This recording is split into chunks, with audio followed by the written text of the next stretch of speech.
जय हिंद, वंदे मातरम। आज की क्लास में हम लोग बात करेंगे अर्थशास्त्र यानी कि इकोनॉमिक्स की। तो बढ़िया से इस टॉपिक को समझेंगे क्योंकि यहाँ से क्वेश्चंस आपके एग्ज़ाम में पूछे जाते हैं और यहाँ पे मैं आपको बिल्कुल बेसिक बताऊंगा। अब क्या क्या मैं आपको बताने वाला हूँ पहले वो समझते हैं। तो सबसे पहले बात करेंगे अर्थशास्त्र के बारे में कि अर्थशास्त्र क्या होता है। दूसरा बात करेंगे अर्थशास्त्र के प्रकार के बारे में। फिर बात करेंगे आर्थिक क्रिया क्या होती है। उत्पादन के आधार पर अर्थव्यवस्था को कितने क्षेत्र में बांटा गया है। उसके बाद बात करेंगे प्राथमिक क्षेत्र, द्वितीयक क्षेत्र, तृतीयक क्षेत्र। एक लास्ट पॉइंट और मैं बता दूं आपको, उत्पादन के साधनों की बात की जाए, ये भी पॉइंट की हम बात करेंगे। तो ये वीडियो आपके लिए बेहद ही खास होने वाला है और अंत का लाइन तो very very important for your exam. तो वीडियो को बिल्कुल आप स्किप नहीं कीजिएगा, एक एक पॉइंट को बढ़िया से चलिए हम लोग समझते हैं, मिलकर पढ़ते हैं। तो चलिए स्टार्ट करते हैं वीडियो को। इकोनॉमिक्स यानी कि धन का विज्ञान, एक एक पॉइंट को अच्छा से समझिएगा। अर्थशास्त्र का वर्ड क्या होता है? इकोनॉमिक्स, जिसका हिंदी क्या होता है? धन का विज्ञान। तो अर्थशास्त्र के जनक एडम स्मिथ हैं। यहाँ से ये पॉइंट याद रखिएगा, अर्थशास्त्र के जनक यानी कि पिता एडम स्मिथ है। अर्थशास्त्र का अर्थ क्या होता है भैया? धन का विज्ञान। क्वेश्चन सबसे पूछ लेगा कि अर्थशास्त्र का अर्थ क्या होता है, तो आंसर आपका बिल्कुल आसान है, धन का विज्ञान। अब देखिए, राष्ट्रों के धन की प्रकृति और कारणों की जांच करना ही अर्थशास्त्र कहलाता है। देखिए यहाँ से एक परिभाषा भी निकल कर आ गया कि राष्ट्रों के धन की प्रकृति और कारणों की जांच करना ही अर्थशास्त्र कहलाता है। राष्ट्रों के धन की प्रकृति और कारणों की जांच करना अर्थशास्त्र है। अब अर्थशास्त्र के प्रकार की बात करें तो देखिए, अर्थशास्त्र के प्रकार हो गए दो। पहला हो गया व्यष्टि अर्थशास्त्र और दूसरा समष्टि अर्थशास्त्र।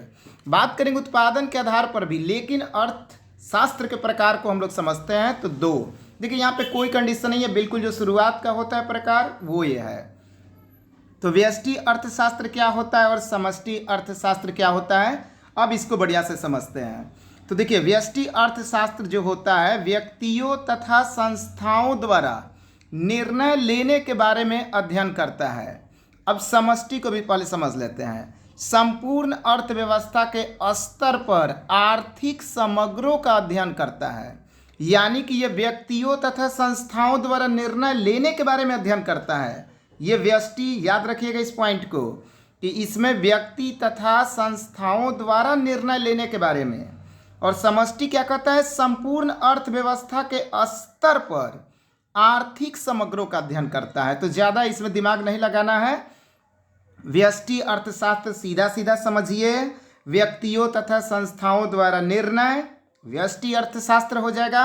और जब बात संपूर्ण अर्थव्यवस्था की होगी भैया, तो समष्टि अर्थशास्त्र। आई होप आप समझ गए होंगे बढ़िया से। व्यष्टि में आपका हो जाएगा व्यक्तियों तथा संस्थाओं द्वारा निर्णय लेने के बारे में अध्ययन करता है। ठीक है, अगले पॉइंट की तरफ हम लोग बढ़ते हैं। तो ये देखिए, ये डबल स्टार कर लीजिए। आर्थिक क्रिया कई बार एग्जाम में पूछा हुआ है। हमारी वे सभी क्रियाएं जिनसे हमें आय प्राप्त होती है आर्थिक क्रिया कहलाती है। हमारी वे सभी क्रियाएं जिनसे हमें आय प्राप्त होती है आर्थिक क्रिया कहलाती है। जैसे कृषि हो गया, उद्योग हो गया, व्यापार हो गया, संचार हो गया, एटसेट्रा। तो ये सब किस में आता है? आर्थिक क्रिया में। तो आर्थिक क्रिया आप समझ गए, हमारी वे सभी क्रियाएं जिनसे हमें आय प्राप्त होती है। आय का मतलब होता है इनकम, आय प्राप्त होती है आर्थिक क्रिया कहलाती है। जैसे कृषि, उद्योग, व्यापार, संचार। तो आर्थिक क्रिया आप समझ गए होंगे कि जिनसे हमें आय प्राप्त होती है। अब बात करते हैं उत्पादन के आधार पर अर्थव्यवस्था को तीन क्रमशः क्षेत्र में बांटा गया है। कभी कभी ऑब्जेक्टिव में भी ये क्वेश्चन सबसे पूछ लिया जाता है कि उत्पादन के आधार पर अर्थव्यवस्था को कितने क्षेत्र में बांटा गया है? तो 3 क्षेत्र में बांटा गया है। अब देखिए, पहला आपका है प्राथमिक क्षेत्र, प्राइमरी सेक्टर। हर एग्जाम में ये क्वेश्चन आपसे पूछा जाता है कि प्राइमरी सेक्टर क्या होता है, कौन कौन इसके एग्जाम्पल्स में होंगे, एक एक को बढ़िया से समझते हैं। तो प्राथमिक क्षेत्र क्या होता है भैया? कृषि क्षेत्र को प्राथमिक क्षेत्र कहते हैं। कौन से क्षेत्र को?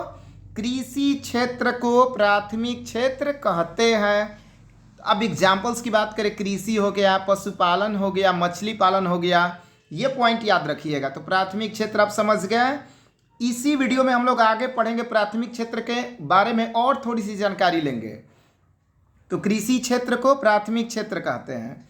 दूसरा है द्वितीयक क्षेत्र, सेकेंडरी सेक्टर। औद्योगिक क्षेत्र को द्वितीयक क्षेत्र कहते हैं, इंडस्ट्री। जैसे देखिए, गन्ने से चीनी बनाना, उद्योग निर्माण, इलेक्ट्रॉनिक्स, कपड़ा, ऑटोमोबाइल विनिर्माण, ये आपका क्या हो गया? द्वितीयक क्षेत्र में आएगा। तो ध्यान से अभी हम लोग द्वितीयक क्षेत्र को बढ़िया से समझेंगे। औद्योगिक क्षेत्र को द्वितीयक क्षेत्र कहते हैं। जैसे गन्ने से चीनी बनाना, उद्योग निर्माण, इलेक्ट्रॉनिक्स, कपड़ा, ऑटोमोबाइल विनिर्माण। चलिए आगे चलते हैं।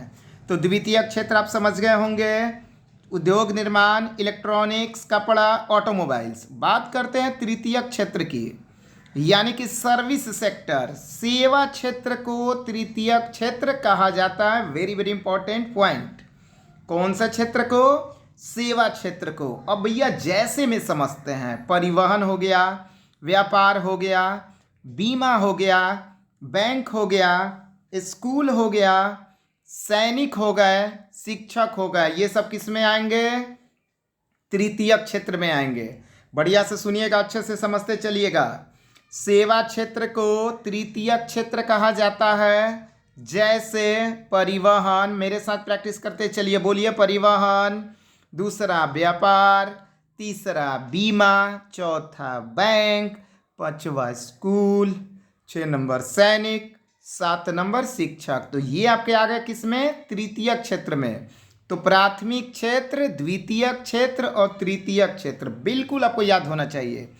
मैं लास्ट में क्वेश्चन पूछूंगा आपसे प्राथमिक क्षेत्र से, द्वितीयक क्षेत्र से और तृतीयक क्षेत्र से, जरूर कमेंट बॉक्स में जवाब दीजिएगा।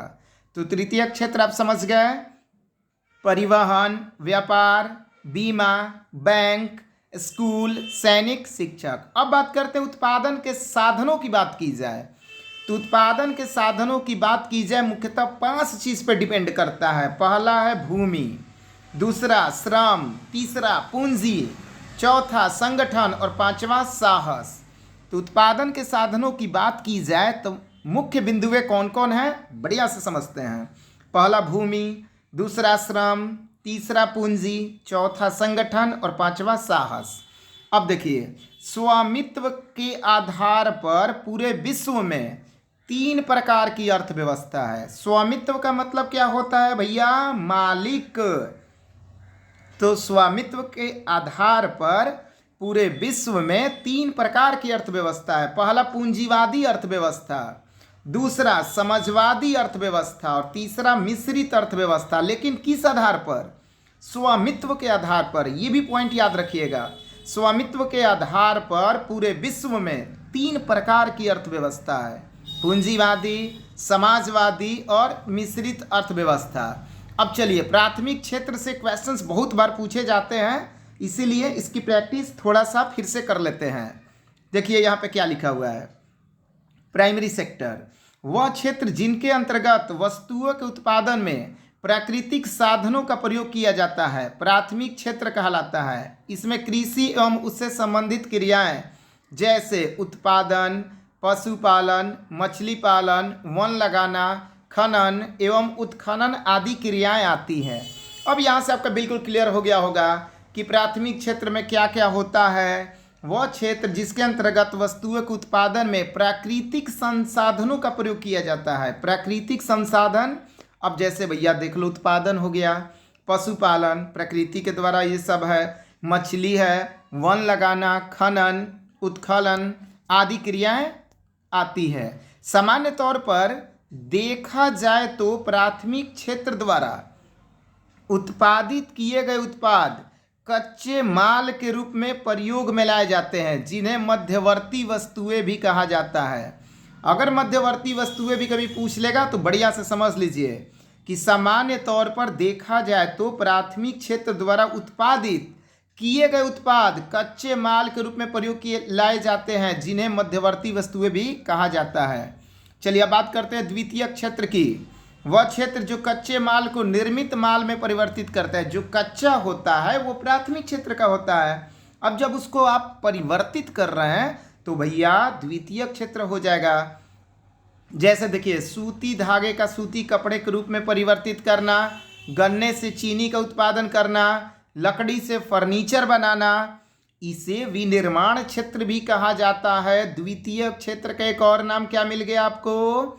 विनिर्माण क्षेत्र भी कहा जाता है। इसके अंतर्गत ऐसे उद्योग आते हैं जो प्राथमिक क्षेत्र से कच्चे माल लेकर अंतिम वस्तुओं का निर्माण करते हैं। तो भैया द्वितीय क्षेत्र आप समझ गए कि वह क्षेत्र जो कच्चे माल को निर्मित माल में परिवर्तित करता है, द्वितीय क्षेत्र कहलाता है। जैसे सूती धागे का सूती कपड़े के रूप में परिवर्तित करना, ठीक है, गन्ने से चीनी का उत्पादन करना। गन्ना तो आ जाएगा अगर मान लीजिए प्राथमिक क्षेत्र में, अब भैया उसको आप चेंज कर रहे हो तो गन्ने से चीनी का उत्पादन करना द्वितीय क्षेत्र कहलाता है।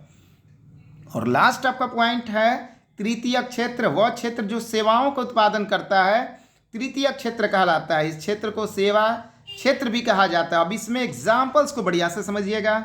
बैंकिंग हो गया, बीमा, परिवहन, संचार, शिक्षा, स्वास्थ्य, व्यापार, संस्कृति, मनोरंजन, लोक सेवा, लोक प्रशासन आदि सम्मिलित किए जाते हैं। एक बार मैं फिर से पढ़ रहा हूँ, ध्यान से सुनिएगा।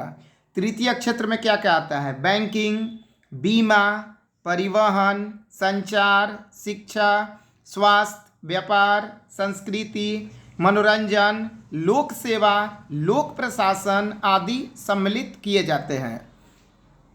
तृतीय क्षेत्र का विकास 20वीं शताब्दी के आरंभ में शुरू हुआ।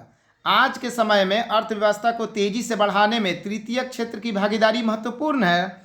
आज के युग में परिवहन, संचार, मनोरंजन, व्यापार आदि के बगैर किसी भी अर्थव्यवस्था की कल्पना नहीं की जा सकती है। तो इस वीडियो में अब इतना ही रहने देते हैं, नहीं तो वीडियो बहुत बड़ा हो जाएगा और आपको समझने में प्रॉब्लम होगी।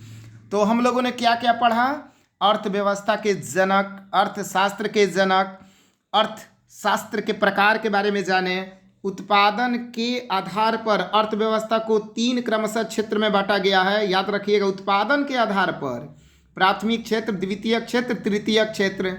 उत्पादन के साधनों की बात की जाए, उस पर हम लोगों ने बात किया। स्वामित्व के आधार पर पूरे विश्व को कितने प्रकार की अर्थव्यवस्था में बांटा गया है, इसका जवाब कमेंट बॉक्स में ज़रूर दीजिएगा। मिलते हैं अगले वीडियो में, तब तक इन सभी पॉइंट्स को बढ़िया से कॉपी में नोट कर लीजिएगा और वीडियो को ज़रूर दोस्तों में शेयर कीजिएगा। अपना ख्याल रखिएगा लोग, बढ़िया से दिन रात मेहनत कीजिए। ओके सर, मिलते हैं अगले वीडियो में, तब तक के लिए धन्यवाद।